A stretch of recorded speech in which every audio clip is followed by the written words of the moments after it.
So with my head forward like this, it looks like I've got a massive head compared to you until I come back here. Yes. So, ladies and gentlemen, hello and welcome to another episode of Digging Deep with Doug. Today I've got Ryan Gough. And Ryan is a stalwart on the Birmingham comedy scene. You've been going for how long, Ryan? First one was actually in 1999, but I didn't do another one for about 4 years after that. So on and off, I'd say about 15 years, but about 20 years ago I did about 50 in 1 year. Yeah, and Ryan does a lot of promoting as well. Tonight I am doing my first ever gig for Ryan, and he runs quite a lot of gigs all around the Birmingham area, so give him a follow by all means and keep an eye on all the gigs. Today we're in Solihull at a place called Four Oaks in Solihull, and honestly... May I correct you? It's not Solihull. It's Sutton Coldfield. Sutton Coldfield, yeah. I know why you got confused with that, because they're both... I'm thick as fuck. Majorly posh areas on the outskirts of Birmingham. So we're in Sutton Coldfield, so this is where all the villa players live. So what would you say was posher, Sutton Coldfield or where I don't want to say, because I got mates in Solihull and they'll just whack me. I think Sutton Coldfield. Yeah, Sutton Coldfield is... Tonight, Sutton Coldfield's a lot posher. Yeah, so if you haven't been here, I'll tell you what, this place Beautiful. Is absolutely gorgeous. So for those of you that don't know what this is all about, it's 15 minutes of quick fire questions out of my bucket. Now, I've took a few questions out that kept repeating, and I've put a few more questions in. So, do you know anything about this? No, not at all. Right, just to let you know, all it is 15 minutes, quick fire questions. Okay. As soon as I start the clock, I put my hand in the bucket, answer what you can answer, don't answer what you can't answer. But enough. if you want to come back to anything, you can. Like a callback? Yeah. Okay. But there is no prizes involved. All right, mate. All right, so... Just a hug from you. You can have a hug right now. Oh, bless you. Look at that, yeah. I had to be careful there as well, just in case our beards got tangled. So, right, are you ready for this? Yeah, let's give it a go. All right, no worries. So, you see me give it a shake up there. We don't know what's coming out the bucket. So, 15 minutes of quick fire questions, starting from now. Right, first question is, I'll put my goggles on because I can't see shit. A fact about yourself most wouldn't know. I was an extra in Dial and Pasco in 2005. Were you? Yeah, so if you look at a certain episode, which may be on YouTube, I don't know, you can see me for 1.5 seconds behind the bar. Really? And it's not even blurry, it's a close-up. You can see you? Yeah, Did you have your big beard? And No, everything? I was clean shaven. Yeah? Yeah. So people might not even recognise you? They wouldn't recognise me, but 1.5 seconds, who's going to recognise anyone after that? I don't know, I'd imagine without your beard, you have a bit of a, and don't take this offensive because he is a legend, Darth Vader when he has his mask took off. I just look like a plucked chicken if I had a shave now. So, I'm scared of taking mine off. How long have you had yours? Since my hair fell out, so... Right, when was that? I can't remember, in my 30s I think it was. I grew my beard, and then when my missus says I don't like that beard, I didn't want to take it off out of defiance for her. Would you lose it now? I don't know, man, because I've grew extra chins, so... Same, it's only alopecia that will get rid of my beard, I think. Yeah, and I see people getting older now, and as they're getting older, they start getting these turkey necks and that, and I thought, if I take it off, I'm just gonna, that's all you're gonna see, isn't it? Yeah, I had that in 1999 when I was clean shaven, so don't worry about that. Yeah? How old are you now then? I'm 53. 53? Yeah. So there's only a few years between us. That's what, £3.95 a month Amazon cheap Iraqi beard dye does for you. My missus has been trying to get me to dye my beard. I don't know what it'd be like. I think I'll be Buster Merrifield. I'm scared to dye it. I've had a mate that Scared to dyed dye? it. Scared to dye it, yeah. Because my mate dyed his beard and it looked like a chin strap, and I thought, I ain't having that. Best thing you can do is get a natural colour. So I do blonde. First time I did it, I looked like it was like deep black. It wasn't even black. It was like proper deep black, and it was like dark brown. I couldn't imagine you with a beard any other colour, really. Thanks, mate. Yeah. Right, you ready for the second so. question? Okay, so question 2. What phrase do you hate? Literally. Just when people say literally all the time. Yeah. Basically, at the end of the day. And I've been guilty. People can suffix certain sentences like I do, and I still do it, and I hate it. Just general conversation and then saying and stuff like that at the end. Yeah, there's one that gets me at the minute, and Jabadi G is pointing it out, and it's I can't lay. it's like the little roadmans now. It's like, I can't lay, and you just know that they lie all the time. Yeah, they lie all the time, especially when they get stopped by the police with a bag full of 10 bags. Yeah, I can't lay, but you can lie because you lie all the time. Say again? What's a 10 bag? Come on. Oh yeah. You live in Birmingham. It's a Chelmsley one of me, yeah. So, yeah, 10 bag. It's like 1 gram. 1 grammer now, isn't it? Yeah. Depending what you're getting. Yeah. Okay. So, right, next. Let's go over it again. I can't lay. Right. Me? Yeah, you get me. Okay, so, who's the most interesting person you've ever met? Can be famous, can be just a normal person. Completely up to you.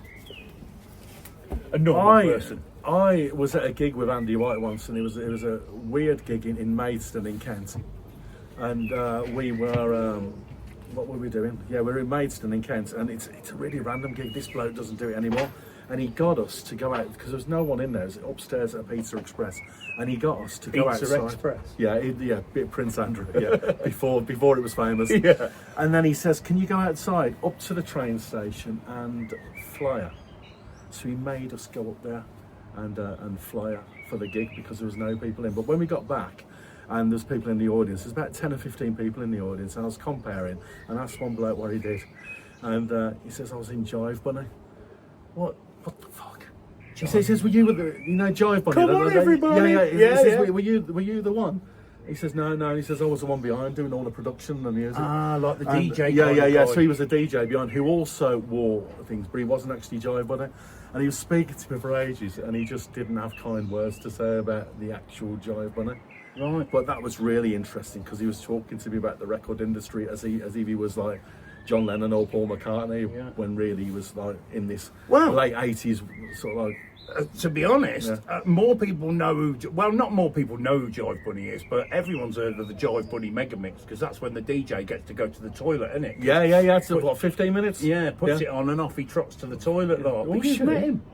Or she, Or they. Yeah, or they, or them. Yeah. Like 2025, isn't it? Yeah. Right, next question. Come on, everybody. So, what interests you about the person sitting opposite you? Next to you? Okay. I like how you, we talked about this earlier on, how you've not come from nowhere because you've earned your stripes now, but you do the content and it's brilliant. And so many people have been successful with their off-stage content, their online content. Since COVID a lot. I mean, there's people, not so much in the comedy industry, but there's I think I may have mentioned this. There's a guy called Rate My Takeaway, and he's got to be a millionaire now. Oh, he's cleaning up at the minute. Yeah. And he was just, those butchers you get in market halls with the headsets. And then was he one of them? Yeah, he's one of them. And then during COVID, he was on lockdown, and he just started rating takeaways. Do you know there's a big thing kicking off about him at the minute? Where it's a big chap, isn't it? It's a big chap, yeah. He's also got some beef, no pun intended, with another person called the Food Review Club. That's the one. Food Review Club. Apparently, he's saying he gets paid for reviews. But he weren't admitting it, was he? Whereas Rate My Takeaway doesn't. I got them mixed up. The one you're on about is the Yorkshire sort that's of guy, right, isn't it? And he's a big chap, sits there, does a lot of fish and chips and that. Yeah, that's right. So I mean, he's really cleaning it up. Yeah. So in terms of doing that, I've never really got into it, but I know you have with your 140,000 followers. 143,000. And people turning up, and you being sort of like a destination, with people coming to see you. It's weird, man. I mean, these people have just waved at me now. They've come to see me tonight. It's only because I used to work with them and they live down the road. Yeah. It's nice though, isn't it? Yeah, but you get people turning up who don't. Yeah, it freaks me out a bit though. I told you earlier over there, I did this one gig in Skegness.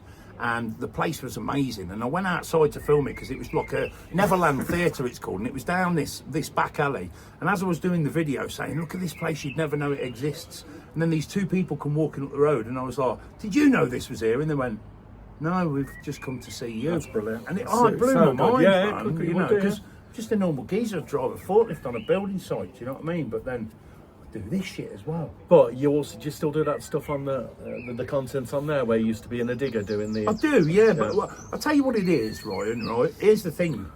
I was speaking to Andrew Bird a little while ago, and I mentioned about social media and how it's taken off, and I says, I try my new material on there, and he went, what? And I went, yeah, because years ago, how it used to work was, you'll bear witness to this, you build up 10 minutes of new material, you go to an open mic night and you trial it and maybe walk away with 1 or 2 minutes. I take that risk online, so if I get an idea for a joke, within 2 minutes of it going in my head, I throw it on social media, which opens the door up to a few things. One, people going, this is shit. Well, I'm like, I know, it's brand new. But then, if it does well, I'm like, I'll turn that into a bit. So some of my bits they start off on social media and then turn out to be like stage bits. There's bits I used tonight that started out on social media, like. But also, people saying it's shit, you're so not bothered by it all because you just say, oh no, you know, it's down to you. Just scroll on, don't it? It doesn't matter. Like, it makes me laugh how people are like, no one's liked by everyone, Ryan. That's the thing, you know. There's top comedians out there that have got haters, and it's like, if you don't like it, put your thumb at the bottom of the screen, push it to the top, and the post disappears. You fucking knobhead. It's simple, isn't it? Or unfollow. No disrespect. Yeah. No, I don't. It is what it is, isn't exactly, it? You know. But here's the thing. Like I said to Andrew Bird, I was like, it seems to have worked because on TikTok I've got like 80,000 followers, and he went, like, looked at me like as if to say, wow. So you know, like, it's if you can handle the abuse that you get with it as well. And I'm kind of like, I'm like a honey badger on there now. I've got thick skin. They don't get me. So let's dig deep again. So, right, next question is, goggles on. If you had to ask me one question, what would it be? You've mentioned this in the past. I would like to learn about your clubbing days in the 90s. Not your going around picking up scrap metal shit. The rave days. Yeah, and I'd just be really into that because we're different ages. How old are you? I'm only 4 years different to you. So you're 51. So no, I'm just coming up to 50 now. Right, okay. So I'm 53. Yeah. I mean, I didn't go to many raves, but I went to the raves in the very early 90s when you used, and it was only a handful where you used to have to phone a phone box or something. And then it was some aircraft hangar in Cambridge. I didn't mind a bit of every mountain. Yeah, well, I did a few of them where you'd meet up in a lay-by, make the phone call, and then some guy would turn up in a car, and then he'd take you to some valley in Wales, and you'd end up like tripping on mushrooms or acid for 24 hours, and it was, I had some of the best times of my life raving. In fact, I met my missus raving, rave together, stay together. And we are still together. Is there a period Is there a period drama sitcom in that just waiting to be made? Well, to be honest, are you on TikTok? Yeah, but I've got 2 followers. It doesn't matter, right? On TikTok, where my posts are, they've got like pinned posts. Just above them pinned posts, I've got stories. Right. And one of them is back in my dodgy days, and another one's my rave days. There's some rave stories. And you were a dancer in the club as well, weren't you? I was, Was you a podium dancer? Yeah, the Coliseum in Hillfields, and Man Paris got me on stage at How to Scouter, and I did a world dance once, and One Nation. So I've had fun doing it. All those names. Yeah. Man Paris was a good mate of mine. Yeah. I used to run coaches for him to raves and stuff. So. I remember when he did the Q Club in Birmingham. I've been there quite a few times. Yeah, I saw Tricky there, and Tricky was brilliant, but he just turned his back to the audience for the entire performance. And he was doing his bit, but he was on an off night. But he was so brilliant because the whole vibe was over. But why would you do that? You know, people have paid money to come and see you, but it is what it is, isn't it? Mate, this is flying by. Let's get another couple out there. Quick. Right, let's go for this one here. So, what's your biggest fear? 30 years ago I would have said premature baldness, but it doesn't bother me now. Because back in when we were kids, you know, this look wasn't a good look, was it? Mate. It was just Telly Savalas, and you know, the only bald bloke with a beard was Mr. Miyagi from Karate Kid. Funny you should mention Telly Savalas, right? I watched a TikTok today where someone said, "Is that your real name, Telly?" And it turns out it is. He's Greek. But Telly is the middle of I can't remember what the rest of it was. But I only found that out today, so it's mad you should mention it. Think it was some sort of like stage name? Well, I didn't think he was called Telly, you know. But also with Telly Savalas, there's a brilliant thing on YouTube. Just put Telly Savalas Birmingham in. Yeah. And he's doing a voiceover of a Birmingham tourist, Birmingham, England, not Birmingham, Alabama. Yeah. Of Birmingham, UK, probably in the mid-60s. So he's on about the Bull Ring, he's on about Moseley. Wow. And you can tell this was filmed from some studio in Los Angeles. He'd never probably visited Birmingham. Yeah. But put Telly Savalas Birmingham if you do. All right, I'm gonna Google that after this. Yeah. But it wasn't the baldness wasn't a cool look, because when we were kids, bald people used to get ridiculed and blokes used to comb their hair over. Mate, I had the same as you, right? I always had long hair, ponytail. My hair was down here, and then I remember cutting my hair off to go abroad. And when I started growing it back, it started thinning here. And I went to my friend Emma Jane. I went to her house. She was a hairdresser, and I was like, Emma Jane just sounds like a salon. Yeah, Is it a salon in Bedworth yeah. somewhere? Well, she works at Curl Up and Dye, so that's a wicked name, isn't it? But I said to her, I said, is there anything you can do with this? And she looked at it and went, no. So I was like, fuck, man. So I shaved it off. Yeah. And honestly, I felt like I'd lost all my powers. It was like I just... And I think it took a year for me to get used to the fact that I was bald, because... But it doesn't matter then. No, it don't now. There's people who shave their hair and they have, they're not even bald in the first place. Yeah. You know, But some of them, they've still got the line, ain't they? Yeah, Whereas... Oxy shaved his head. I saw him at a charity event, and it really, really suits him. Yeah, it really suits him. It is really good, and there's a cool look about it. But people can have hair pieces. But have you heard about this hair tattoo that people can have now? Yeah, someone had it at one of my gigs, and fucking, I think it was John Pearson, ripped the piss out of him, and he sat right on the front row. It was terrible. But then someone else, there's a few people now that are actually having wigs that they look good. They're called hair projects. I don't know why. I'd put nothing into Facebook about baldness or anything, but I get these reels that are sent, and it's like a bald bloke who will had his head shaved there, but he'll grow that bit for a few months. Yeah. Just so something can be added to it, and it's called a hair project, I think. Yeah, not and my it does cup look of tea. pretty. It doesn't bother me at all being bald, but that only lasts for about 3 months. They have to get it redone every 3 months. Do you know what does my head in with it? I'd have to grow this bit. And then my missus went, why don't you just wear a cap? I said, because occasionally I'll take the cap off and people will see that I've got this horseshoe. Yeah. No, not for me. Right, mate, we can get one more out. Yeah, come on. You ready? Yeah, sounds good. Okay. Goes quick, doesn't it? Yeah. Right, so last question is, what's your view on filter lanes?